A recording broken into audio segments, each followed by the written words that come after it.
mom and his close people, they're the only ones that can even hint of something.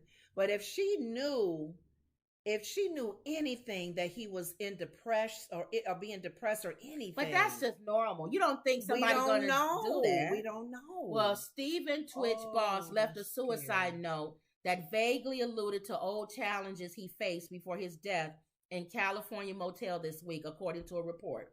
Law enforcement sources told TMZ that the beloved Ellen DeGeneres Show DJ left the note in his Los Angeles motel room, where he set his phone to airplane mode to make sure concerned family and friends could not find him. It's almost like he plotted this out. And he did. And he didn't want to do it at home probably because he got kids and his wife. So he went to a hotel. It made an ambiguous, nod to past challenges, according to the outlet, which said it was unclear exactly what he was referring to. It's funny how the words I have problems with, you don't know how to say them either. Ambiguous? Yeah. That's what what did I say? Ambiguous? I don't know. The 40-year-old father of three seemingly, what is wrong with me? Seemingly? I sound like Herschel Walker. I can't stand it. You don't sound that bad. Is that God's curse? You know how you tease somebody and God seemingly.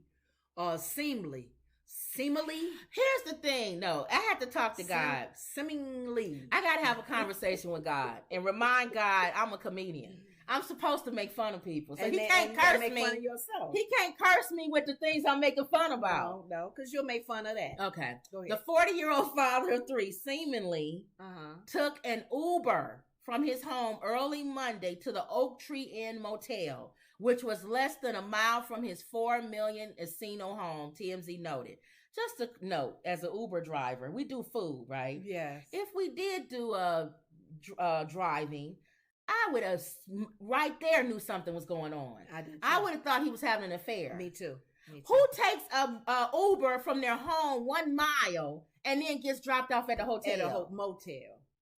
So as the Uber driver, I would have been like, this is shady right here. Thank you. But I would have never thought this. Wow. I would have thought an affair. An affair. And maybe still try to find out if it wasn't an affair, like peep in or something. Now, this would have been a time for a nosy person trying to get clout to say, I picked up DJ Twitch at his house. Did they know he was DJ Twitch? Oh, unless his name was on the Uber. Stephen, I don't know his real name. Oh, okay. I don't know him like that. Let's say that if they did, I would say this would be the time we would say do clout. To call and tell his wife, y'all just dropped your husband off at a hotel. You know what I'm saying? I hate to dip into your business. This is the time we want y'all to be nosy. I dropped your husband off at a hotel just now. Around the block. Around the block. So unable to reach him, his wife Allison Hoker, a pro dancer who met Boss on So You Think You Can Dance, frantically raced to an LAPD precinct to raise the alarm over his unusual behavior. A motel worker found his body Tuesday. Isn't that sad? It is. He planned this out. What does mom say? You were saying the Los Angeles County Medical Examiner confirmed the cause of death as suicide. That's a cheesy motel to even go to. 1 mile away. Oh, wow. Boss and Hoker had recently celebrated their 9th wedding anniversary, a few days before that. He was on the phone with his mom the day before. Look at that. Isn't that sad? Let me see. Steven? I'm going right to where she said the mom. No, they didn't read the note. They shouldn't, I guess. That's private. If you are struggling with suicidal thoughts or experiencing a mental health crisis and live in the New York City area, dial 1-888-NYC-WELL. I think all of them have. National. National Prevention Hotline, Suicide Prevention Hotline is 1-800-273-8255. Or go on suicidalpreventionlifeline.org. They advertise this as though, and I don't want to blame anybody that says, here's where you go, here's where you call.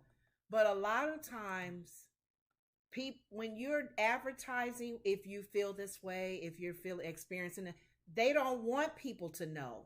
They don't want to call for help. That's one of the problems that we're having with people with that's in that depression that's so because they deep. feel like they'll bring somebody else. They don't want you to know because they already have in their mind, I got an answer. This is my out.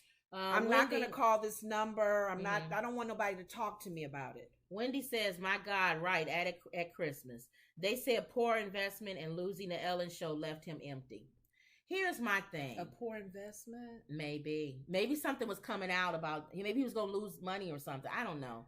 We don't know. We speculating. Jesus. But here's the thing. Okay, go with what you said. You don't want to call, and you don't want to not get to help. say not to. What do about? it. How about this? Whatever you're feeling, you got to be able to tell you. You got to be. If you don't want to tell somebody, then say to yourself, give yourself a week before you do what you're doing. Like, don't make that decision right there. We need to talk to people, and I believe people who have tried to, they need to speak up even more. Like Tamar. Tamar, I'm praying, Tamar. You need there's a platform. She did. It wasn't you. trying. She just didn't do it successfully. That's what I'm saying. What was in your head and in your heart to make you want to take your life? Now, she's a spiritual person. See, so you can't say that. Mom, dad, pastor. She grew up in the church. She knew who Jesus was and the Holy Spirit. Okay, so maybe we should say this. Wow. Before you get to this point, learn the signs ahead of time. What are so they? That's all of us. Oh, my God. Learn the signs of, here, let's look up. What are the signs of depression? But like you're saying, yeah, it's a depression in general. How do we know it's going deeper than that, where they're now feeling there's no way out? Well, here, this is severe. Do you have the signs, warning signs? If you have the warning signs of deep depression,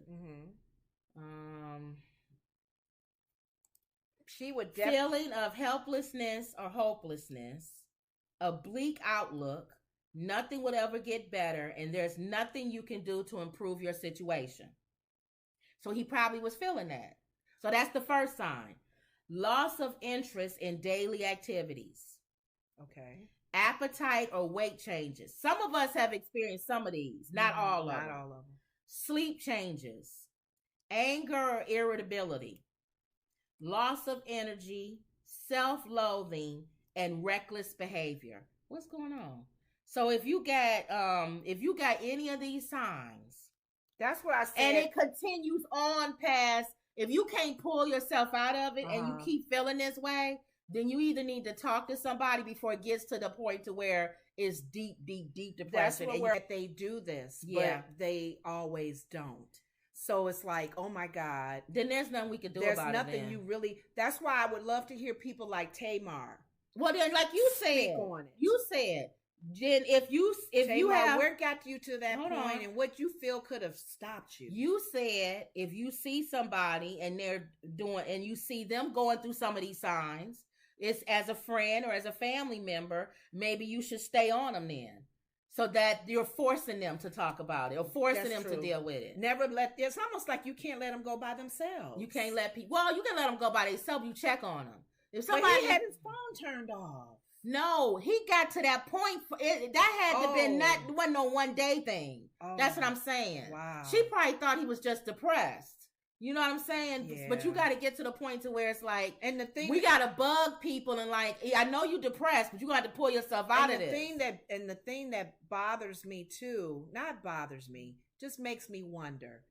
We know somebody who passed, who committed suicide, and they were a person of faith. We know a lot of people who committed suicide. I don't know a lot of people. We do. Do we? You may have to tell me. We gave an example of the place you worked at, and you was trying to do your do the phone calls, the sale.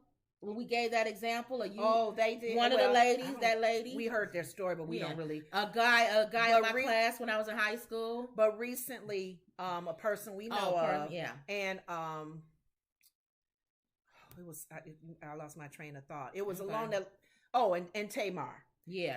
These are two people that are people of faith. Yeah. Persons succeed. So when you're with somebody who is that deep depressed, and is a person of faith, then you really are struggling because you're like, okay, God can't even bring you through. Because if you're a person of faith and you still try to take your life, or you have taken your life. Yeah, if you're trying and you still can't that's do what nothing. bothers me. It's like people who have the answer there. Yeah. And they don't. And then sometimes it's just there's nothing you can do. I know. It's up to the person. That's true. So that's a sad story. But if he did leave something, he didn't say nothing about his mom. It's on another thing. She just basically said she was saddened. You know, that was you deep. Talk to your son in the next day. Talk to him and it was upbeat. The conversation. That's not good. She didn't even see it coming. I'm thinking. Yeah. So okay.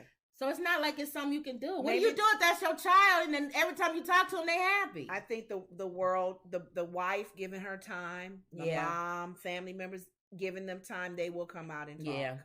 All right. And then it's just something, you don't want to beat yourself up. I don't want his family beating themselves up thinking, we could have changed it. You do, though. You do. No, but they shouldn't. I know. You shouldn't, but you do. Yeah. Because it's someone that close to you that you sleep with. Right. You have dinner with. Yeah. You talk to.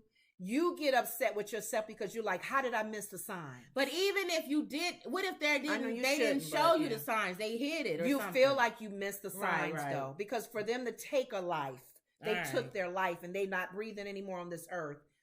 What did I miss? No, it's nothing you missed. Okay. All right.